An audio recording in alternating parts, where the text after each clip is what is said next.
Beside Gripsholm Castle, about an hour west of Stockholm, stands a stone that's been repeating the same message for nearly 1,000 years. A woman named Tola raised it for her son Harold to remember his exploits in a journey led by his half-brother. It says that he and his companions sailed boldly far away in search of gold, that they fed the eagle in the east, which was the old Norse way of saying they were victorious in battle. Then it says that the group of men perished in the south, in a land the carver called Sirkland. Roughly 25 other stones stand scattered across the farmland of central Sweden, raised by other mothers, fathers, brothers, and sons. Nearly all of them say some version of the same thing. Each remembers a man who sailed east with a leader named Ingvar. Around the year 1040, somewhere beyond the edge of the world the Norse understood, an entire Swedish fleet went out and effectively ceased to exist. This is what we actually know about the man who led it there, a person who has become known to history as Ingvar the Far-Traveled. Sweden in the 1030s was a kingdom halfway through changing its mind about everything.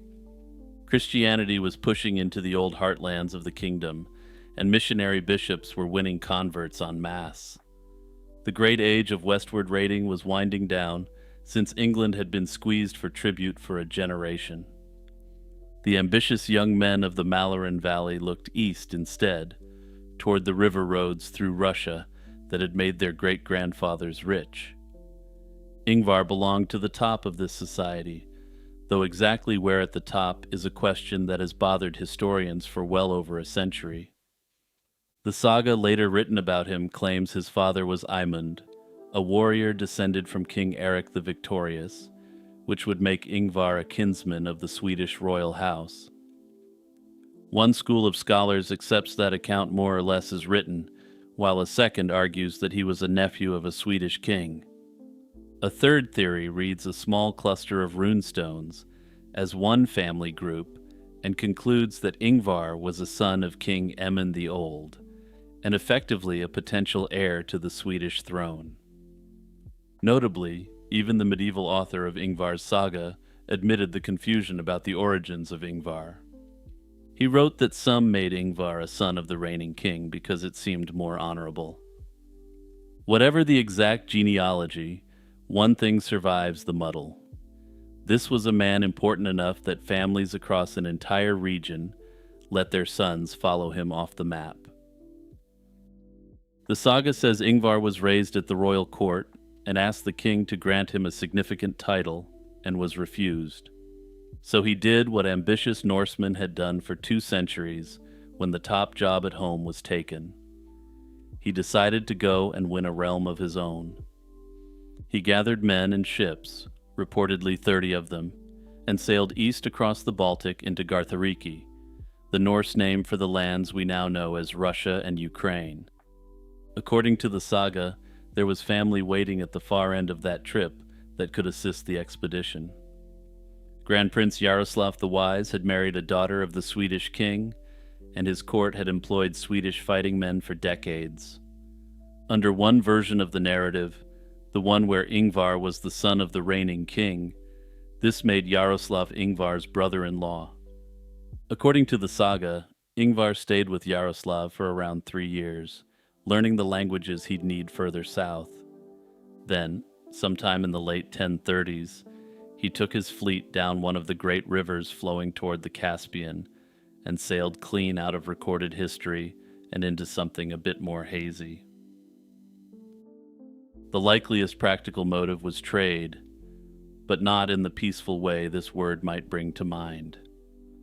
For most of the 10th century, Islamic silver had poured up the Volga in staggering quantities, and much of it ended up buried in Swedish soil.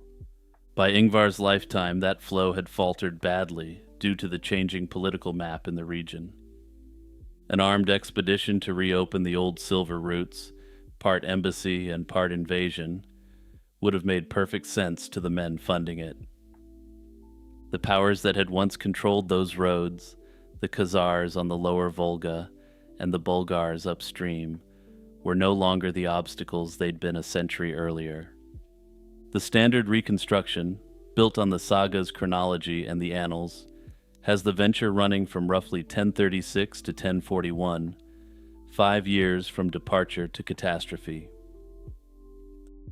The runestones are why anyone takes this saga narrative seriously, because without them, there wouldn't be much in the way of evidence.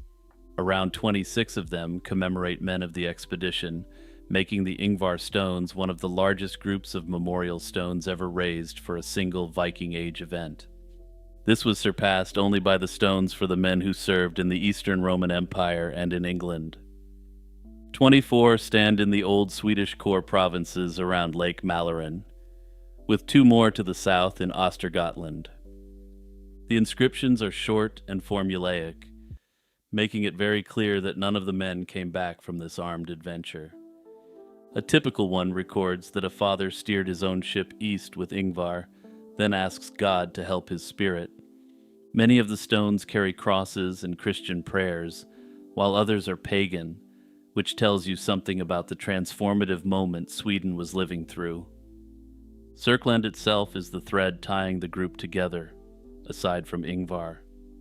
The name generally meant the land of the Saracens, the Muslim world somewhere south and east of the Caspian Sea, and it's rare in the runic record. Only about 9 inscriptions anywhere mention it, and most of them belong to this one disaster. Even the name is slippery, possibly derived from the word for Saracens, possibly from something else entirely, and that vagueness is part of the problem. For the Vikings who raised the rune stones, Sörkland was less a country or a region than a direction. Then there's the strangest absence in the whole body of evidence. No rune stone was ever raised for Ingvar himself. The Gripsholm stone remembers Harold, described as Ingvar's brother, and scholars have argued about that for generations. The favored explanation is that Tola was only Harold's mother, and the 2 men were half-brothers, so Ingvar's own memorial would have fallen to other kin, and simply hasn't survived. Others suspect the word brother here meant a sworn brother, a comrade in arms, rather than an actual biological brother. Either way, the man the whole catastrophe is named after has no surviving stone in his own country or anywhere else. The runestones tell us the men died on the journey, and the saga tries to tell us how. Once Ingvar's fleet leaves Yaroslav's territory, the narrative fills with wonders, as was common in medieval travelers' tales. The crews cross paths with giants, and they encounter a dragon called Yakulus, resting on a hoard of gold, and the saga tells of their failed attempts to get the loot. They reach a gleaming city ruled by a beautiful scholar queen named Silkasif, who speaks many languages, offers Ingvar her hand and her kingdom, and asks him to stay. He winters there and then presses on anyway, leaving behind a potential life with this radiant foreign queen. Further downriver, the fleet is attacked by pirates whose ships spew fire from brass tubes. This is a detail that sounds suspiciously like a Norse memory of Greek fire, the Eastern Roman Empire's naval flame weapon. Through all of it runs a drumbeat of warnings about women they encountered along the way, and in the saga's telling, that's what finally ends the expedition. Local women come into the camp at night. The men take them in despite Ingvar's orders, and sickness follows. Disease tears through the fleet faster than any battle could, and men perish in droves with no enemy to strike back at. Ingvar himself sickens and dies in 1041, at just 25 years old by the saga's count. His companions carry his body back upriver to Silkasif's city, where she's said to have honored him and later pushed for a church to bear his name. The saga says the survivors' ships scattered on the way home, each crew refusing to follow another after the disaster. According to the tale, all the men perish on the journey home, except an Icelander called Kettle, who lived to pass the story on. The saga doesn't even stop there, and it pushes the narrative on into the 2nd generation. It gives Ingvar a son, Svein, who grows up, raises a fleet of his own, and retraces his father's route into the east. In the story, he fights heathens along the rivers and ultimately settles in the east, rather than return to a Sweden where many wanted to make him king. Most scholars treat this second voyage as a literary sequel rather than a record of anything. But despite that, it shows how badly the Norse world wanted this story to have a next chapter, some payoff beyond a fleet full of dead men. That's the legend. And the question is how much of it anyone should actually believe, which is the heart of this historical mystery. Here's the thing about the saga. It was written down a very long way from the events, in both distance and time. The earliest surviving manuscripts are Icelandic and date from the early 15th century. They're thought to be translations of a lost Latin original composed before the year 1200, most likely by Otter Snorrason, a Benedictine monk at a monastery in northern Iceland. That puts a century and a half between the expedition and the first known text, with the surviving copies another 2 centuries downstream. The saga then sat in manuscript until 1762, when it was finally printed in Stockholm, 7 full centuries after the fleet went out. Otter Snorrason was also a man of education, and scholars have found that the saga borrows from literature of the period, including a medieval romance about the biblical Joseph. The dragon and the giants are, for their part, standard furniture of the saga genre, which are never short on fantastical elements, even for real historical events. And yet the saga can't be dismissed as pure invention, because independent evidence keeps brushing against it. Several personal names in the story match names carved on the Ingvar stones, which is more significant than it sounds. The saga of Ingvar was written down in Iceland centuries later by someone who had no reason to know the rune stones even existed, let alone the names on them. 3 separate Icelandic annals enter Ingvar's death under the year 1041, probably drawing on a 13th century compilation. The stones and the annals converge from different directions on the same picture. A real man leading a real fleet into a disaster with a fixed date. There may even be a third witness, someone who stood outside the Viking world. Adam of Bremen was a German churchman writing in the 1070s, within living memory of the disaster. He recorded that a son of the Swedish king had perished with his whole army in a distant country he called the Land of Women, where poison was slipped into the springs. Adam treated the episode as God's punishment on a king who defied the archbishopric over the appointment of a bishop. Several historians read that strange notice as a garbled echo of the same lost fleet, and as outside near contemporary confirmation of the event. And personally, I think that solves the mystery of whether the key events were historical or not, especially when taken with all the other evidence. It's not absolute proof. But as with most things in the medieval period, absolute confirmation of most events is difficult. There's still another mystery here, though, and that's where Ingvar and his men actually perished.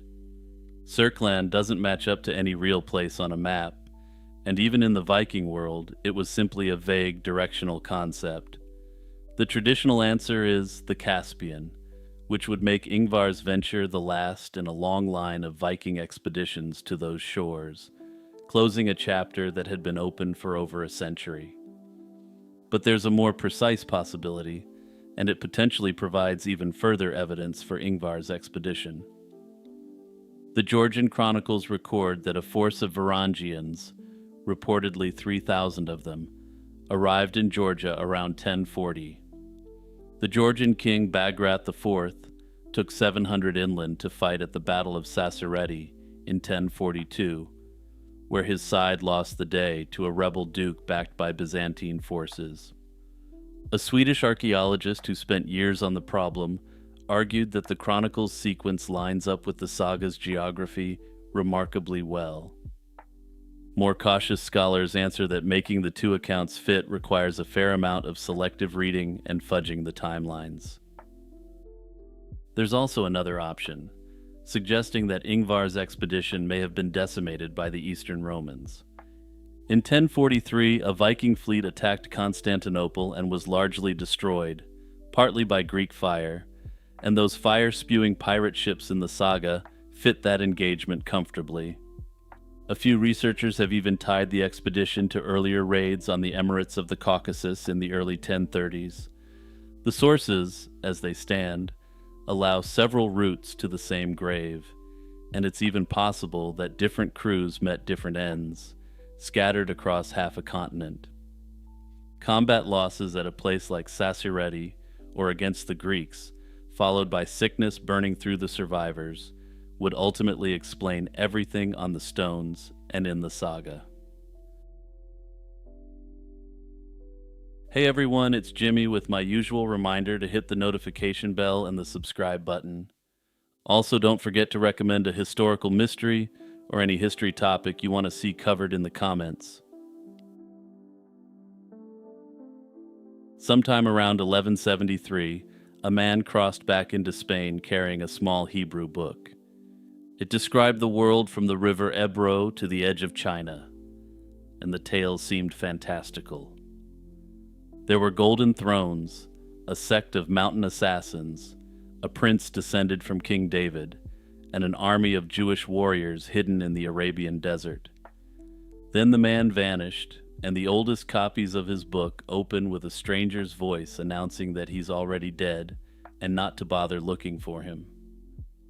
This is the narrative of a medieval Jewish traveler named Benjamin of Tudela, who some believed was one of the most prolific travelers of the medieval period.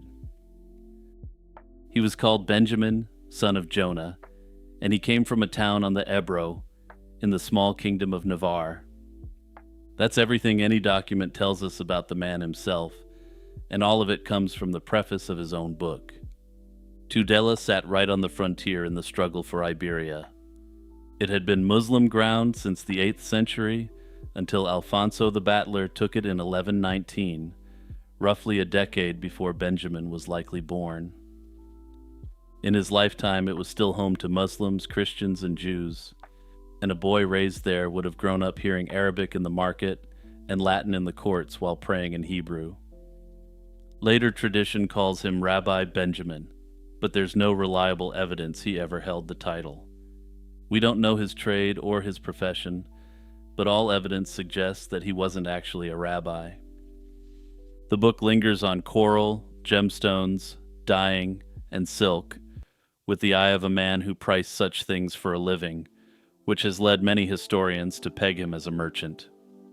We also don't know why he left on his journey, since his own work is virtually free from intentional autobiographical inserts. He set out somewhere in the 1160s, most estimates landing around 1165, and the journey may have started as a pilgrimage to Jerusalem, or it may have been business. Or it may have been something more deliberate, because these were bad years to be Jewish in Iberia. The Almohads were persecuting Jewish communities across Muslim Spain, and the massacres that accompanied the Crusades were within living memory. Some scholars read the book as a survey of safe harbors, a map of where a fleeing Iberian Jewish community could run if things got too hot at home. Whatever the motive, the method was unlike anything else in medieval literature. At every stop, Benjamin recorded the distance traveled, the number of Jews living there, and the names of their leading men amongst the Jewish community. He was effectively taking a census of the vast and scattered Jewish community, one town at a time. The route out of Iberia was unhurried, and from Tudela he went to Zaragoza, down the Ebro, through Tarragona and Barcelona. He then went north through Narbonne, Montpellier, and Lunel, towns dense with religious academies whose scholars he lists by name. From Marseille he sailed for Italy, skipping over the German portion of the Holy Roman Empire, which wasn't yet a major center of Jewish life. The counting never stopped as the journey went on, and the numbers are strangely moving in their precision. Genoa held exactly 2 Jews, brothers from Ceuta, a city in North Africa that was then located in Morocco, On the whole island of Corfu, he found one Jew, a man named Joseph, who had been living amongst the locals for years. Rome had 200, and one of them, a young scholar named Jekyll, managed the personal household of Pope Alexander III. In Rome, he was shown two bronze columns in the Lateran Church, said to have been carried off from Solomon's temple. In the Greek city of Thebes, he counted 2,000 Jews, the finest silk workers in Greece. Constantinople, for its part, stopped him cold, and his description reads like something from another world. He'd seen Rome, but the capital of Emperor Manuel Komnenos was something else. A city he reckoned had no equal on earth except perhaps Baghdad. Baghdad was, at that point, one of the largest cities in the world, and it wouldn't be razed by the Mongols for nearly 100 years after. He describes the church of Hagia Sophia, with its uncountable lamps and artifacts, and commented in awe that he'd never seen any building like it in the world. The Hippodrome also drew significant attention from Benjamin, who noted where every Christmas the emperor staged spectacles, including fights between lions and bears. He claims the city's income from rents, markets, and harbor tolls ran to 20,000 gold pieces a year, and that its people dressed in silk and rode about like princes. Then comes the flip side, delivered somewhat more flatly, because it wasn't all praise for the city and the society that built it. He noted that the empire's soldiers were hired foreigners, and he claimed that this was because the Greeks themselves had lost their appetite for fighting. He noted that Jews weren't allowed to live in this golden city at all, but that there still was a significant community in the area. As usual, he listed prominent members of the Jewish community in the region, and the most prominent was Solomon, one of the emperor's personal physicians. Notably, Solomon was the only Jew in the entire region that was permitted to both live within the city and also ride a horse. Crossing into Syria, he passed the territory of a sect he calls the Hashishin, mountain people who obeyed their elder in the fortress of Al-Qadmus. He said that they would carry out orders to assassinate kings at the cost of their own lives, and all their neighbors lived in fear of them. This is one of the earliest European notices of the assassins, written a full century before Marco Polo made their legend famous. Jerusalem, the presumed goal of the whole journey, gets a curiously compact entry. Under Crusader rule, it was a small, triple-walled city, crowded with Armenians, Syrians, Greeks, Georgians, and Franks. Depending on which manuscript you trust, its Jewish population was either about 200 or just 4, clustered in a corner beneath the Tower of David. He counted 400 knights riding out of the hospital and 300 more quartered in what he calls Solomon's Palace, the headquarters of the Templars. Here Benjamin tells his strangest story of the entire journey. 15 years earlier, he says, 2 laborers repairing a church on Mount Zion lifted a stone and broke into a cavern. He said they found a hall of marble pillars, a golden table, a scepter, and a crown. The tombs, they believed, of David and Solomon. Before they could touch anything, a violent gust threw them to the ground, and a voice ordered them out. The Greek Orthodox Patriarch of Jerusalem had then ordered the place to be sealed forever. Benjamin heard the tale directly from a pious Jewish ascetic named Abraham, who claimed to have been consulted at the time, and he passes it along without a word of doubt. Damascus, seat of Nur al-Din, the ruler of Syria, held 3,000 Jews in a mosque containing a glass wall that told the hours by sunlight. He also noted that the people of Damascus had recently found a portion of a giant's rib cage, which he claimed was the equivalent of 15 feet long. As for what that giant's rib cage fragment actually was, no one knows, and no other source talks about it. Further east, he passed through Mosul, home to 7,000 Jews by his count, and looked across the Tigris at the ruins of Nineveh. Historians rank this as among the earliest accurate descriptions of the site after it fell into ruin in 612 BC. But the heart of the book is Baghdad, both because it was arguably the greatest city in the world at the time, and because it had the largest Jewish community. Benjamin painted the Caliph, identified by some scholars as El Mustanid, as something close to a saint. He read and wrote Hebrew, left his palace only once a year, and wore a black shawl over his jeweled turban as a reminder that all glory ends in darkness. His brothers lived in luxury inside the palace grounds, but they were effectively his prisoners, since they once plotted a coup against the Caliph. He funded a hospital complex where his doctors treated the sick at his expense, and an asylum where the insane were restrained and fed. Benjamin noted that once their insanity passed, the Caliph gave these people money to compensate them for the time they missed from work, which sounds remarkably modern. Baghdad held 40,000 Jews by his count, with 10 academies and 28 synagogues, and Benjamin noted that it was unlike anything else he had seen in the world. Above them all stood the exilarch, Daniel ben Hizdai, called the head of the captivity, who carried a written pedigree tracing his line back to King David. Benjamin noted that the exilarch had extraordinary power in the Jewish community, unlike anything that Jews had in Europe. He had the power to excommunicate anyone from the Jewish community, and he also had the authority to levy taxes on the Jewish community throughout Mesopotamia. This figure was so revered at the time that some Jewish groups still include prayers for the exilarch of Baghdad in their services, even though the Mongols destroyed the lineage. Past Baghdad, the book grows stranger, and there's significant disputes about where Benjamin actually visited beyond that city. He describes the ruins of Babylon, where people feared to walk among the serpents and scorpions in Nebuchadnezzar's palace. He also describes a shrine of the prophet Ezekiel, where a lamp had supposedly burned without interruption, since Ezekiel lit it himself. He tells of David Alroy, a charismatic Jewish leader from Amadia, whose followers hailed him as the Messiah. Alroy plotted rebellion against the king of Persia, until he was reportedly slain in his sleep by his own father-in-law.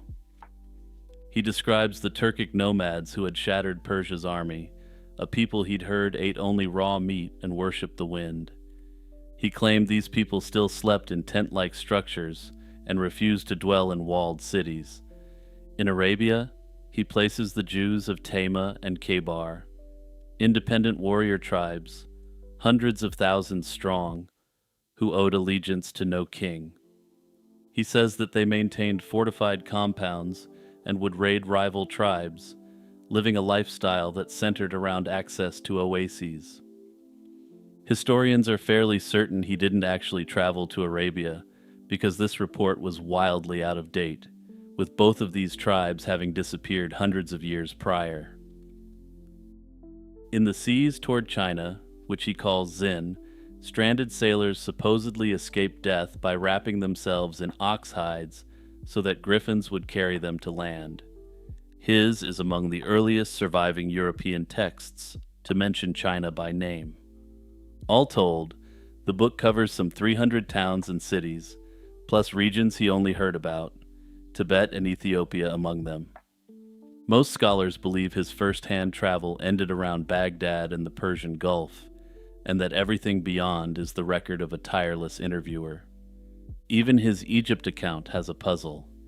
He walked through it in the exact years Saladin was seizing power there, and the book never once mentions his name.